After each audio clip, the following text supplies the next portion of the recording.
पुरी रे रथ काम चलता बेले तीन रथर कणगुजरे फाट सृष्टि होईछि। आ सहित दर्पदलन रथर चारिनाहाक फाट सृष्टि होईछि। प्रचंड खरा जोगु फाट सृष्टि होइतिबा देखिबाकु मिलिछि। काठगुंड एवं अठा दिया जाई फाटकु बंद कराजिबो एवं रंग दिया जाई सेटिंग कराजिबो बोली कहिसंती रूपकार एवं चित्रकर सेवक।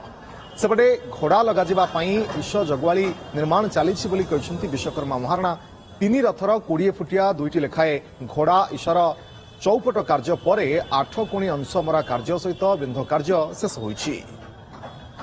चक मोटा रंग दि जाऊँगी चक दिया सैला चकर कलर सब दिहब तापर आम जो गुज सब या से गुज सब खरा सहित फाटी जाम धड़ा देकी देखुचु तापर टे फुटुणी देकर मेकअप कर कार्य कर हाथ दिहब आम कटमुंडा आ फेविकाल आ खड़ी मुंड जोटा कि आम परंपरा रही काठ विग्रह मूर्ति दिखाई से जिनस कौन जो भाई खरा होगी रथ फिटी होगा रथ जो फिटी होगा सी खड़े सी कौन को जो सिंहगरा सब माने फाटी जाइए आम फुटुणी देले सीटा समाप्त हम ना रंग देले सीगुड़ा फटा दिशो खाल दिशो से मरामती हम चित्रकार चित्र कर।